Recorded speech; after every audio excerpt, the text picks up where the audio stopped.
மத்தேயு எழுதின சுவிசேஷம் 7ஆம் அதிகாரம் 24வது வசனம் 26வது வசனம் வாசி. ஆகையால் நான் சொல்லிய இந்த வார்த்தைகளைக் கேட்டு இவைகளின்படி செய்கிறவன் எவனோ அவனை கன்மலையின் மேல் தன் வீட்டைக் கட்டின புத்தியுள்ள மனுஷனுக்கு ஒப்பிடுவேன். நான் சொல்லிய இந்த வார்த்தைகளைக் கேட்டு இவைகளின்படி செய்யாதிருக்கிறவன் எவனோ அவன் தன் வீட்டை மணலின் மேல் கட்டின புத்தியில்லாத மனுஷனுக்கு ஒப்பிடப்படுவான். ஒரு வீடு கட்டப்படுவதற்கு கர்த்தர் சொல்லக்கூடியதான மிக முக்கியமான ஒரு காரியம் என்னன்னா, ஓமையாக தான் சொல்கிறாரு. ஆனால் மிக முக்கியமான ஒரு விஷயம்னா, நான் சொல்லிய இந்த வார்த்தைகளை கேட்டு அவைகளின்படி செய்கிறவன் எவனோ. இன்றைக்கி நம்ம பல நேரங்களில் வார்த்தைகளை கேட்குறோம், வார்த்தைக்கு பஞ்சமே இல்லை. காலையில் 6 மணிக்கு நம்ம ஆரம்பித்தோம்னா நைட்டு படுக்க போகிற வரைக்கும் 10 மணி வரைக்கும் நம்ம உட்காந்து செய்தி கேட்க முடியும். அந்த அளவுக்கு நமக்கு செய்தி கேட்கறதுக்கு வழி இருக்குது. அவ்வளோ தூரம் வாட்ஸ்அப் திறந்தாலும் சரி, அல்லது ஃபேஸ்புக் போனாலும் சரி, அல்லது நீங்கள் யூடியூபுக்கு போனாலும் சரி, என்ன பண்ணாலும் சரி, உங்களுக்கு அந்த அளவுக்கு கர்த்தருடைய வார்த்தையை கேட்பதற்கான ஒரு வாய்ப்பு இருக்கிறது நமக்கு. ஆனால் வார்த்தையை கேட்கிற நாம் அதன்படி செய்கிறோமா என்பது தான் கேள்வி. ஆண்டவர் சொல்கிறாரு, காது உள்ளவன் கேட்க கடவன். ஒன்று கேட்காத கூட்டம் இருக்கு, அவர்கள் சொல்லியும் கேளாமல் போனார்கள் அப்படின்னு ஆண்டவர் சொல்லுவார். கேட்காத கூட்டம் ஒன்று இருக்கு. இன்னொரு கூட்டம் இருக்கு, கேட்டுட்டு அதன்படி செய்கிறோமா.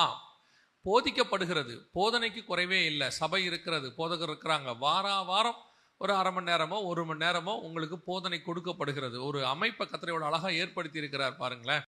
எந்த ஒரு இதுலையும் இல்லாதது, நமக்கு வாரம் வந்து உட்காந்து கர்த்தருடைய வார்த்தையை கேட்கக்கூடியதான ஒரு அமைப்பை கர்த்தர் உருவாக்கி கொடுத்துருக்கிறார். அப்படி ஒரு ஆசீர்வாதமான காரியத்தை கர்த்தர் செய்யும் போது கேட்கிற எத்தனை பேர் அதை செய்கிறோம், அதான் கேள்வி. ஞாயிற்றுக்கிழமை ஆராதனைக்கு வர்றதுங்கிறது ஒரு சடங்காச்சாரம் ஆயிடுச்சு. வந்துட்டு போயிடணும். கொஞ்சம் பேருக்கெல்லாம் வந்துட்டு அன்னைக்கு சபைக்கு வராட்டி அவங்க சொல்லுவாங்க, சபைக்கு இன்னைக்கு போல என்னவோ மாதிரி இருக்குது அப்படிம்பாங்க. என்ன மாதிரி இருக்குது அது கூட சொல்ல தெரியாது அவங்களுக்கு. அதாவது அவங்களுக்கு வந்து ஒரு அட்டண்டன்ஸ் போட்டுடணும், அவ்வளோதான். வந்துட்டு போகணும். என்ன நடக்குது ஏது நடக்குது அதெல்லாம் இல்லை. இவங்க எல்லாருமே சபைக்கு வரவங்க தான். கேட்டு பாருங்க, செய்தி காதில் விழும். எத்தனை பேர் அதன்படி நாம் செய்கிறோம் என்பதுதான் கேள்வி. இன்னைக்கு நிறைய குடும்பங்கள், நான் கிறிஸ்தவ குடும்பங்களை பற்றி மட்டும் பேசுகிறேன், எத்தனை குடும்பங்கள் உடைக்கப்படுகிறது, எத்தனை குடும்பங்கள் சிதறிக்கப்படுகிறது, எத்தனை குடும்பம் டிவோர்ஸ். உலகத்திலேயே ஒரு குடும்பம் எப்படி நடத்தணும், ஒரு கணவன் எப்படி இருக்கணும், ஒரு மனைவி எப்படி இருக்கணும், ஒரு பிள்ளையை எப்படி வளர்க்கணும், என்னென்ன செய்யக்கூடாது என்னென்ன செய்யணுங்கிறத அதிகாரமாக போட்டு தனித்தனியாக எழுதி கொடுத்த புஸ்தகம் உலகத்தில் ஒன்று இருக்குன்னா அது பரிசுத்த வேதாகமம் மட்டும்தான். அப்போ பாருங்க, வசனம் கேட்குறோம், எல்லாம் காதில் போகுது. பட் நம்ம வாழ்க்கையில் அப்ளை பண்ணுறோமா, தமிழில் சொல்லுவாங்க அபியாசப்படுத்துகிறோமா நம்ம வாழ்க்கையில், அது நம்ம இம்ப்ளிமெண்ட் பண்ணுறோமா அப்படின்னு கேட்டால் அங்கே தான் பிரச்சனை இருக்குது. அதான் இருக்கு. கேட்கறதுல ஒரு குறைவும் இல்லை. இன்னும் கேட்ட பாருங்க, இவங்களாம் பைபிள் படிக்கிறவங்களாம் இருப்பாங்க. காலையில் உட்காந்து ரெகுலர் பைபிள் ரீடிங் டெய்லி கேட்டு பாருங்க. நாங்கள் டெய்லி பைபிள் படிக்கிறோம் காலையில், ஒரு பிரச்சனை இல்லை. திடீர்னு பாஸ்டர் வந்து கேட்பாங்க, நீங்கள் பைபிள் வாசித்தீங்களா? வாசிச்சிட்டோம், இல்லைன்னே சொல்ல முடியாது. ஆனால் வாசிக்கிறோம், கேட்குறோம், எல்லாம் செய்கிறோம். ஆனால் அதன்படி செய்கிறோமா, அதுதான் கேள்வி. என் வார்த்தைகளை, நான் சொல்லிய இந்த வார்த்தைகளை கேட்டு அவைகளின்படி செய்கிறவன் எவனோ. அதாம் தான் உலகத்தினுடைய முதலாவது குடும்பம். அந்த குடும்பத்தை போய் பாருங்க, ரொம்ப ஆச்சரியமா இருந்துச்சு. இந்த வசனத்தை கர்த்தர் சொல்லிட்டு இந்த ஒரு விஷயத்தை சொல்லி கொடுக்கும் பொழுது ஒரு ஃபார்முலாவை ஆண்டவர் சொல்லி கொடுத்தாரு அன்னைக்கு, யார் எப்படி என்ன கேட்கணும் அப்படின்னு சொல்லி. இப்போ ஆதாமை குறித்து வேதம் சொல்லுகிறது. ஆதியாகமத்தின் புஸ்தகம் 3ஆம் அதிகாரம் 10வது வசனத்தை வாசி. தேவனுடைய சத்தத்தை தோட்டத்தில் கேட்டு, கர்த்தருடைய சத்தத்தை கேட்டவனே இவனுக்கு என்ன வருது? பயம் வருகிறது. யோசித்து பாருங்க, ஏன் இவனுக்கு கர்த்தருடைய சத்தத்தை கேட்டா பயம் வருது? அதுக்கு அவன் பின்னாடி சொல்றான், நான் நிர்வாணியாய் இருப்பதினால் பயந்து. அது இருக்கட்டும். ஏன் இவனுக்கு இந்த சத்தத்தை கேட்ட உடனே, கர்த்தருடைய சத்தத்தை தான் இதுவரைக்கும் அவன் கேட்டிருக்கிறான். நீங்க 1ஆம் அதிகாரம் 28வது வசனமாக இருக்கட்டும், 2ஆம் அதிகாரம் 16வது வசனம் 17வது வசனமாக இருக்கட்டும், 2 இடத்துல கர்த்தர் அவங்ககிட்ட டைரக்டா பேசுறார். அது மனுஷனையும் மனுஷியும் நோக்கி, பின்பு தேவன் 28 வாசிங்க. பின்பு தேவன் அவர்களை நோக்கி, நீங்கள் பலுகி பெருகி பூமியை நிரப்பி அதை கீழ்ப்படுத்தி சமுத்திரத்தின் மச்சங்களையும் ஆகாயத்து பறவைகளையும் பூமியின் மேல் நடமாடுகிற சகல ஜீவ ஜந்துக்களையும் ஆண்டு கொள்ளுங்கள் என்று சொல்லி தேவன் அவர்களை, கர்த்தர் டைரக்டா பேசுறாரு. இப்ப கேட்க முடியுது, அவனால சத்தத்தை கேட்க முடிகிறது. 2ஆம் அதிகாரம் 16-17 சொல்லுது, தேவனாகி கர்த்தர் மனுஷனை நோக்கி, நீ தோட்டத்தில் உள்ள சகல விருட்சத்தின் கனியையும் புசிக்கலாம், ஆனாலும் நன்மை தீமை அறியத்தக்க விருட்சத்தின் கனியை புசிக்க வேண்டாம், அதை நீ புசிக்கும் நாளிலே சாவா என்று கட்டளையிட்டார். இப்பவும் கர்த்தர் அவன்கிட்ட பேசுறார். இப்ப பேசும்போதெல்லாம் உட்காந்து கேட்க முடியுது. ஒரு பக்கம் ஆண்டு கொள்ளுங்கிறாரு, ஒரு பக்கம் எதை செய்யணும் செய்யக்கூடாதுங்கிறாரு. இதெல்லாம் கேட்கறதுக்கு ஆதாமால முடியுது, உட்கார்ந்து கேட்கிறாரு. ஆனா வசனம் சொல்லுது, அடுத்த வசனம் 3ஆம் அதிகாரத்துல, தேவரீர் தோட்டத்தில் உலாவுகிற சத்தத்தை கேட்டு பயந்து. ஏன் திடீர்னு பயம் வந்துச்சு? திடீர்னு பயம் வந்ததுக்கான காரணம் என்ன அப்படின்னு பார்த்தா, இப்ப இவன் இதுக்கு முன்னாடி 2ஆம் அதிகாரம் வரைக்கும் கர்த்தருடைய சத்தத்தை கேட்டுக்கிட்டே இருந்தான். 3ஆம் அதிகாரத்துல வேறொரு சத்தத்தை கேட்டான். வேறொரு சத்தத்தை கேட்ட பிறகு இப்ப கர்த்தர் சத்தம் அவனுக்கு பயமாக இருக்கிறது. 3ஆம் அதிகாரம் ஆதியாகமத்தின் புஸ்தகம் 12வது வசனத்தை வாசிங்க. என்னோடு கூட இருக்கும்படி தேவரீர் தந்த ஸ்திரீயானவள் விருட்சத்தின் கனியை எனக்கு கொடுத்தாள். அப்ப இவன் யாரோட பேச்சை கேட்டான்? ஸ்திரீயின் பேச்சை கேட்டான். கர்த்தருடைய பேச்சை கேட்கிற வரைக்கும் இவனால் கர்த்தரை பார்க்க முடிந்தது. எப்பொழுது அவன் ஸ்திரீயின் பேச்சை கேட்க ஆரம்பித்தானோ அப்பொழுது அவனால் கர்த்தருடைய சத்தத்தை கேட்க முடியவில்லை. பயம் வந்து விட்டது. கர்த்தருடைய சத்தத்தை கேட்கணும்னா முதல்ல மனுஷ சத்தத்தை கேட்கறதை நிறுத்தணும். இன்னைக்கு நிறைய பேருக்கு கர்த்தருடைய சத்தத்தை கேட்கணும்னு ஆசை இருக்குது. கர்த்தருடைய சத்தத்தை கேட்பது எப்படி? சாமுவேல் கர்த்தருடைய சத்தத்தை கேட்டார். பவுல் கர்த்தருடைய சத்தத்தை கேட்டார். வேதத்தை வாசிக்கும் போது நம்ம பார்க்கிறோம், கர்த்தருடைய வசனத்தை படிக்கிறோம். ஆனால் கர்த்தர் சத்தம் எனக்கு சந்தோஷமா இருக்கிறதா? கர்த்தர் சத்தத்தை என்னால் கேட்க முடிகிறதா அப்படின்னு கேட்டா, கர்த்தருடைய சத்தத்தை கேட்கறதுக்கு நீங்க செய்ய வேண்டிய ஒரு எக்ஸசைஸ் இருக்கு. என்ன எக்ஸசைஸ்? எது வரைக்கும் அவனால கர்த்தருடைய சத்தத்தை கேட்க முடிஞ்சுச்சுன்னா, எது வரைக்கும் அவன் ஸ்திரீயின் சத்தத்தை கேட்காமல் இருந்தானோ. இப்ப கர்த்தர் ஆதாம் பார்த்து சொன்னார்ல, சகலவற்றையும் ஆண்டு கொள்ளுங்கள் 1:28 சொல்லும் போது ஏவாள் இல்லை. 2ஆம் அதிகாரம் 16-17 சொல்றாரு இல்லையா, எதை சாப்பிடணும் எதை சாப்பிடக்கூடாதுன்னு சொல்லும் போது ஏவாள் இல்லை. இப்ப ரெண்டையும் சொல்லும் போது ஏவாள் இல்லை. ஆனால் இப்போ ஆதாமு கிட்ட சொல்லித்தான் ஏவாள் கிட்ட இந்த சட்டம் போகுது, இந்த பிரமாணம் போகுது. ஏன்னா அந்த பிரமாணம் எப்படி சொல்றீங்க, இந்த உடன்படிக்கை எப்படி நீங்க சொல்றீங்க அப்படின்னு கேட்டீங்கன்னா, ஓசியாவின் புஸ்தகம் 6ஆம் அதிகாரம் 7வது வசனத்தை வாசி. அவர்களோ ஆதாமை போல் என் உடன்படிக்கையை மீறி எனக்கு விரோதமாய் துரோகம். அப்படின்னா என்ன அர்த்தம்? ஆதாம் உடன்படிக்கையை மீறினான், துரோகம் பண்ணினான் அர்த்தம். எது உடன்படிக்கையை மீறுதல்? நான் உன்னை சாப்பிட வேணான்னு சொன்னேன், உன்னை சாப்பிடுன்னு சொன்னேன். நீ சாப்பிடுன்னு சொன்னதையும் சாப்பிட்ட, சாப்பிடக்கூடாதுன்னு சொன்னதையும் சாப்பிட்டுட்ட. என்னுடைய உடன்படிக்கை என்ன? புசிக்க வேண்டாம் என்று நான் சொன்னேன். இப்ப ஆண்டவர் சொல்றார் இல்லையா, அபாத்திரமாய் போஜனபானம் பண்ணுகிறவன் 1 கொரிந்தியர்ல. அதே மாதிரி தான் இங்க கர்த்தர் சாப்பிடக்கூடாதுன்னு சொன்னதை அவர் சாப்பிட்டார். இதான் உடன்படிக்கை மீறுதல்.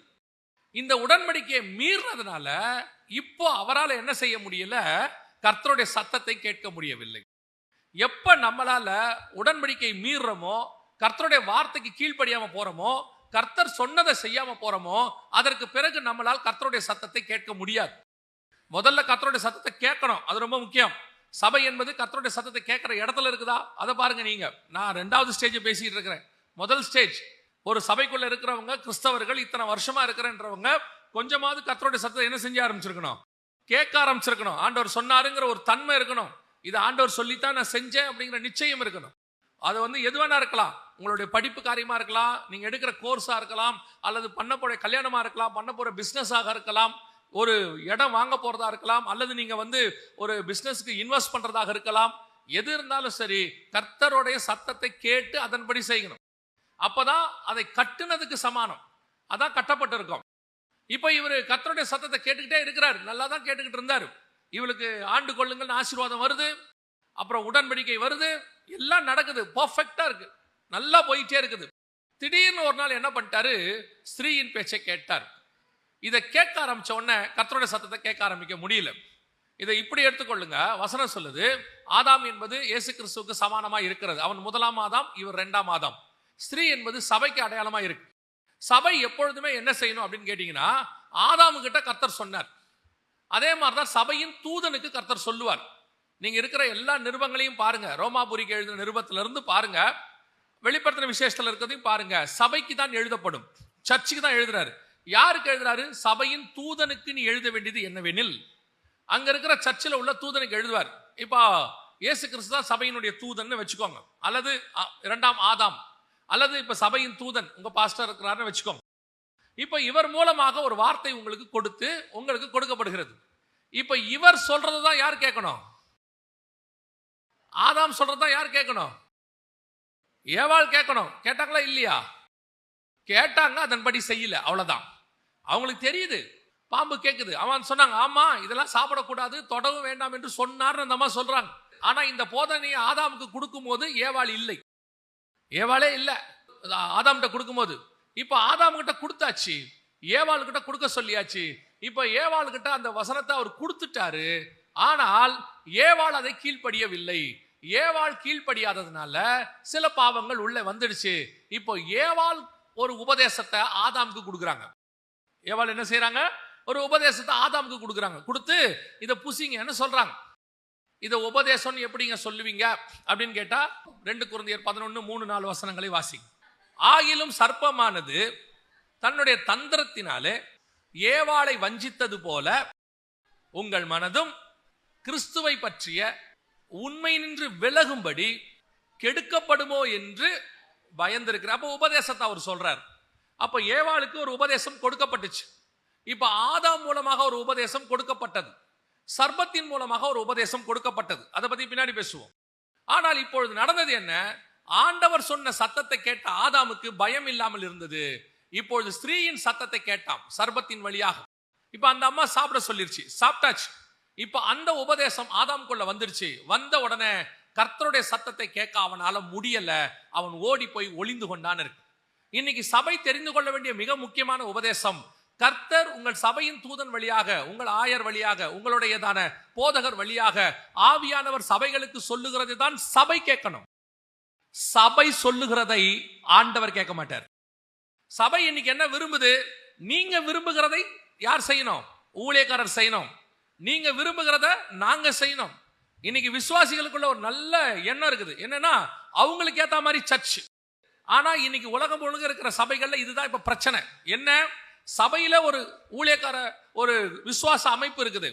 ஒரு காலத்தில் இந்த ஊழியக்காரர் வழியாக ஆவியானவர் பேசினார், சபை கேட்டுச்சு. இப்போ சபை பேசுது, ஊழியக்காரர் கேட்கணும்னு நீங்க நினைக்கிறீங்க.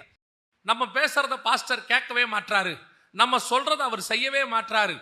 இங்க என்ன இருக்குன்னு அமைப்பு தெரியாது. பொதுவாக ஒரு ட்ரஸ்டோ ஒரு கமிட்டியோ ஒரு அமைப்போ வச்சுக்கிறாங்க. வச்சுக்கிட்டு நாங்க சொல்றத பாஸ்டர் கேட்கணும். ஏன் கேட்கணும்? ஏன் கேட்கணும்? அப்படி என்ன சட்டம் இருக்கு? எங்க இருக்கு? இது அகைன்ஸ்ட் டு பைபிள்.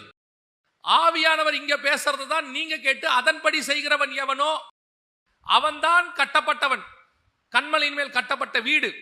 எப்ப ஸ்திரீயின் பேச்சை ஊழியக்காரன் கேட்கணும் நீங்க முடிவு பண்ணிட்டீங்களோ, சபையின் பேச்சை ஊழியக்காரன் கேட்கணும், ஆண்டவர் கேட்கணும். இன்னைக்கு பாருங்க, ஆண்டவர் சொன்ன அமைப்புல சர்ச் இல்ல, சபை ஏற்படுத்தின அமைப்புக்குள்ள ஆண்டவர் வர வேண்டி இருக்குது. நான் சொல்றது புரியுதா? அன்னைக்கு ஆண்டவர் ஏற்படுத்தின அமைப்புல இன்னைக்கு சர்ச் இல்ல. அன்னைக்கு ஆண்டவர் ஒரு அமைப்பு ஏற்படுத்தி இருந்தாரு. ஏசுநாதர் உட்கார்ந்து 3 மணி நேரம் பேசுவாரு. இன்னைக்கு 3 மணி நேரம் நீங்க பேசக்கூடாதுன்றியா? உங்களுக்கு ஒரு டைம் டியூரேஷன் இருக்குது. கேட்டா உங்களுக்கு 1000 வேலை இருக்குதும்பிய. இப்ப பாருங்க, ஆண்டவர் 6 நாளை உங்களுக்கு கொடுத்துட்டு ஒரு நாள் அவருக்கு எடுத்துக்கிட்டாரு. ஓய்வு நாள்னு ஒன்னு எடுத்துக்கிட்டாரு. 6 நாள் நீ என்ன வேணா வேலை பண்ணிக்கோ, ஒரு நாள் எங்கிட்ட கொடுன்னு. இப்ப நீங்க என்ன பண்ணி வச்சிருக்கீங்கன்னா, நாங்க 6 நாள் வேலை செய்யறோம், இருக்கிறதே ஒரு நாள் தான். அன்னைக்கும் சர்ச்சில் உட்கார சொன்னா எப்படின்னு கேக்குறீங்க. இருக்கிறது ஒரு நாள். நியாயமா பார்த்தா காலையில இருந்து சாயங்காலம் வரைக்கும் நீங்க சர்ச்சுக்குள்ள இருக்கணும். பைபிள் சொல்லுது ஒரு நாள் நட தூரம் இருந்துச்சு ஆரம்ப காலத்துல. 6000-3000 ஸ்கொயர் ஃபீட்டுக்கு மேல நடக்க கூடாதா? 3000-2000 அடிக்கு மேல 2000 அடிக்கு மேல நடக்க கூடாதுன்னு இருக்கு அந்த காலத்துல. அப்படியெல்லாம் இப்ப ஆண்டவர் வைக்கல. அந்த காலத்துல சமைக்க கூடாதுன்னு இருக்கு. முந்தின நாளே சாப்பாடு ரெடி பண்ணணும் இருக்கு. அந்த ஒரு நாள் முழுக்க ஆண்டவருக்குன்னு இருக்கு. இப்ப நம்ம நியாயப்பிரமாணத்துல இல்லன்னு ஒரே வாரத்துல தூக்கி போட்டுருவீங்க நீங்க. நியாயப்பிரமாணத்துல இல்ல. ஆனா ஒன்னு அர்த்தம் தெரியுமா? அன்னைக்கு 6 நாள் உலகத்துக்கு, ஒரு நாள் கர்த்தருக்கு. இன்னைக்கு 7 நாளும் கர்த்தருக்கு. இன்னைக்கு சபை எப்படி இருக்குது? இது ஒரு அமைப்பை உருவாக்கிச்சு. நீங்க ஒரு டிசைன் பண்ணிக்கிட்டீங்க. உங்க டிசைனுக்கு ஊழியக்காரன் வர வேண்டி இருக்கு, அந்த டிசைனுக்கு சபை மாற வேண்டி இருக்கு, அந்த டிசைனுக்கு ஆர்டர் ஆஃப் சர்வீஸ் கொண்டு வர வேண்டி இருக்கு. இது மட்டும் இல்ல, எல்லாத்துலயும் இன்னைக்கு இதுதான் ஸ்திரீயினுடைய பேச்சை கேட்கக்கூடியதான இடத்துல சபை போச்சு. அதனுடைய விளைவு என்னவாயிடுச்சு? ஆதாமால கர்த்தருடைய சத்தத்தை கேட்க முடியல, சபையால கர்த்தருடைய சத்தத்தை கேட்க முடியவில்லை. இன்னைக்கு பல சபைகள்ல கர்த்தர் பேசவே இல்லை, கர்த்தர் சத்தமே கிடையாது, பாம்பு சத்தம் தான் இருக்கு. ஆனா பாம்பு சத்தம் எப்படி இருக்குன்னு கேட்டீங்கன்னா, ஆட்டுக்குட்டி போர்வையில இருக்கு, ஊழியக்காரன் போர்வையில இருக்கு.